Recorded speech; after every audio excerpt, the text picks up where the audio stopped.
Halo Puzzle Lover, selamat datang kembali di channel saya, Crusader Puzzle.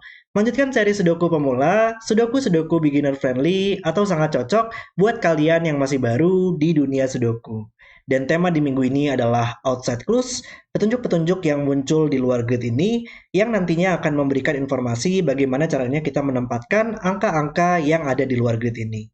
Seperti di varian hari ini, yaitu Descriptive Pairs Sudoku, buatan dari Bill Murphy, di mana kita harus menempatkan sebuah angka pada petak tertentu. Misalkan angka 4 atau 2 di sini, antara kita menempatkan angka 4 pada petak kedua, atau menempatkan angka 2 pada petak keempat, atau bisa aja ada keduanya. Jadi sangat menarik banget ya, seperti memberikan informasi petak keberapa nantinya, dan kita harus tentukan sendiri.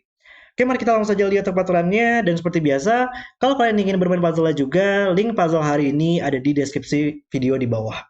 Oke, peraturannya adalah aturan klasik Sudoku berlaku, di mana kita harus menempatkan angka 1 sampai 9 pada setiap petak kosong, sehingga nantinya di setiap baris, di setiap kolom, dan di setiap kotak 3x3, dia memuat seluruh angka tepat satu kali, atau tidak ada angka yang berulang.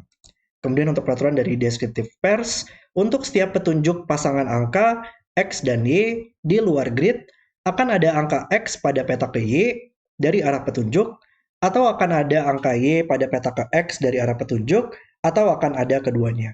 Mungkin terdengar sedikit ribet ya, cuman intinya adalah kalau misalkan petunjuk 42 di sini, kita akan melihat di mana sih angka tersebut yang berada di barisnya. Dan perhitungan petak tersebut adalah selalu dari kiri ke kanan ya untuk baris, petunjuk yang baris.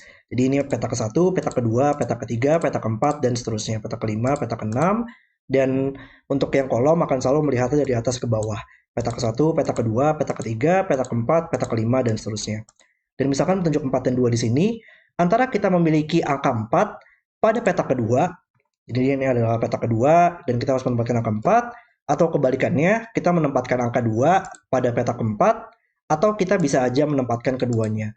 Tapi minimal salah satu dari hal tersebut harus terjadi. Contoh lain mungkin yang terakhir untuk 64 di sini, antara 6 berada pada petak keempat di barisnya, atau 4 berada pada petak ke-6 di barisnya, atau terjadi keduanya. Yang penting salah satu dari hal tersebut harus terjadi minimal. Dan itu berlaku juga untuk kolom-kolom ini. Oke, itu adalah peraturan untuk puzzle hari ini. Mari kita langsung saja reset timernya dan mulai bermain puzzle-nya. Oke, dan di sini kayaknya kita lihatnya dari segi kolomnya aja kali ya, karena kayaknya lumayan membantu dari sini. Karena di sini untuk angka 1, 2, 3, 4, ini juga tidak akan pernah bisa cocok dengan yang ada pada kolomnya ya. Untuk angka 1, dia bukan berada pada petak keempat, angka 2 tidak berada pada petak kelima, 3 juga sama, tidak berada pada petak ke-6, dan 4 tidak berada pada petak ke-7. Dan itu juga berlaku untuk 6, 7, 8, dan 9 di sini kayaknya. Pas pertama kali saya lihat puzzle ini. Jadi kita harus melihatnya dari segi yang kebalikannya ya. Jadi 4 harus berada pada petak ke-1, jadi untuk kolom ini 5 berada pada petak kedua, harus di sini. 6 berada pada petak ketiga, 7 berada pada petak keempat, dan kayaknya kita bakal melanjutkan ke diagonal ini ya. Untuk 8 kita harus berada pada petak ke-6 karena 6 bukan berada pada petak ke-8, dan kita harus menempatkan 9 petak ke-7, 1 petak ke-8, dan 2 petak ke-9. Nice, berarti sekarang seluruh petunjuk yang kolom sudah kita selesaikan. Luar biasa sekali ya, langsung kita bisa selesaikan semua untuk kolomnya. Dan coba kita lihat dari segi barisnya sekarang.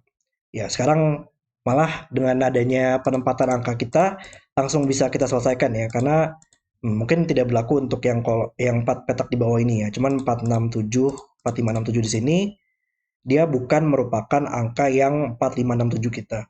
4 bukan berada pada petak kedua, 5 bukan petak ketiga, 6 bukan petak keempat, dan 7 bukan petak kelima. Jadi kita lihat kebalikannya lagi sekarang. 2 petak keempat, 3 petak kelima, dan 4 petak keenam, dan 5 petak ketujuh. Dan kita sudah selesaikan untuk seluruh petunjuk ini. Cuman yang di bawah sini gimana caranya kita selesaikan? Antara 1 petak keenam, nggak mungkin ya, sudah tidak ada. Oh, ini menariknya kebalikannya di sini ya. Di petak ke-6 itu bukan merupakan angka yang 1, 2, 3, 4 di sini. 6 di sini bukan angka 1 kita tidak bisa tempatkan pada petak ke-6, jadi nggak mungkin itu. Angka 2 nggak bisa kita tempatkan pada petak ke-7, dan angka 8 nggak bisa kita tempatkan pada petak ketiga. Sorry, kebalikannya ya.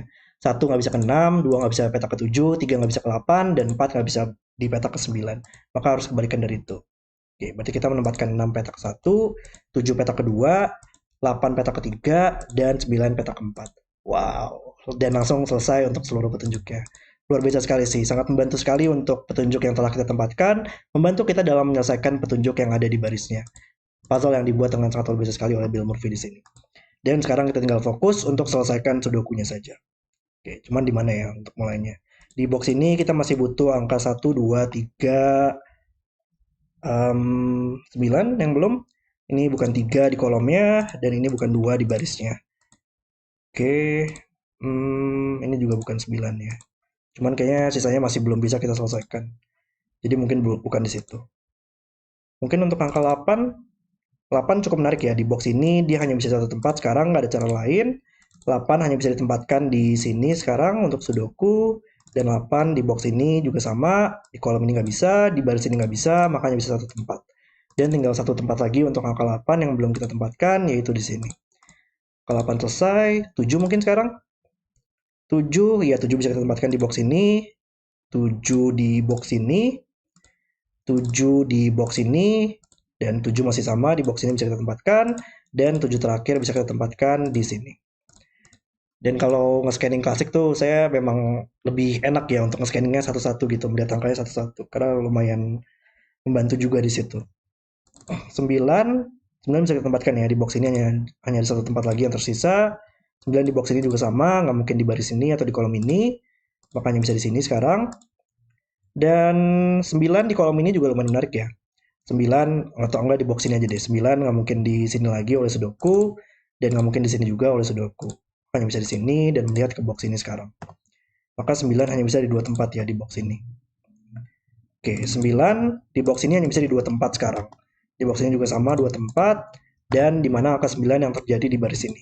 Dia nggak mungkin di box ini, nggak mungkin di box ini, maka hanya bisa satu tempat, karena nggak mungkin sini lagi sekarang. Dan saya juga baru lihat di sini ada 3 pair, maka yang tersisa di boxnya kita harus menempatkan 2 dan 9. Oke. Dan mungkin sekarang kita coba untuk scanning boxnya ya, karena ada beberapa box yang cuman bisa 3 kandidat lagi sekarang. Kita butuh 1, 5, 6 yang ada di box ini. 5 nggak mungkin di sini atau di sini oleh sudoku, makanya bisa satu tempat. Dan 6 lihat ke samping, menyelesaikan 1 dan 6. Nice. Box ini masih butuh 1, 2, 3, 1 melihat ke atas, dan 3 melihat ke samping, menyelesaikan 2, 3. Kolom ini kita butuh angka 5 yang belum muncul. Dan box ini kita butuh angka 6 dan 4.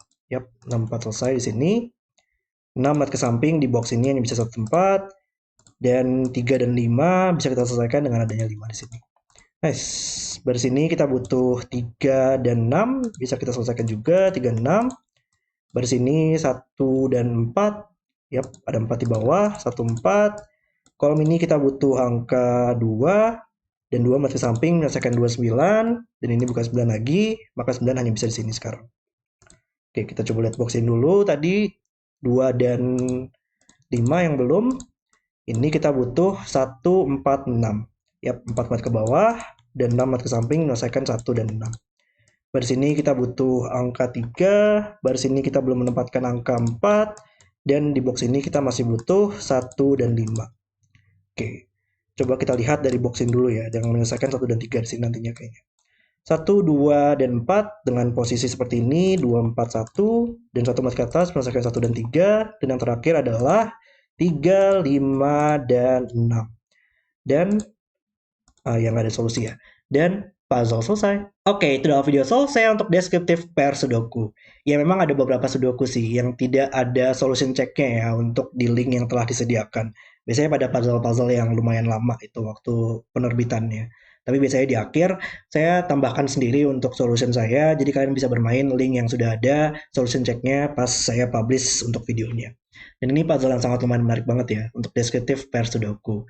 Kita bisa selesaikan dari segi kolomnya, dan itu juga membantu untuk menyelesaikan bagaimana cara kita menyelesaikan baris petunjuk ini. Puzzle yang sangat keren oleh Bill Murphy, dan sangat seru sekali tadi untuk memainkan puzzle-nya.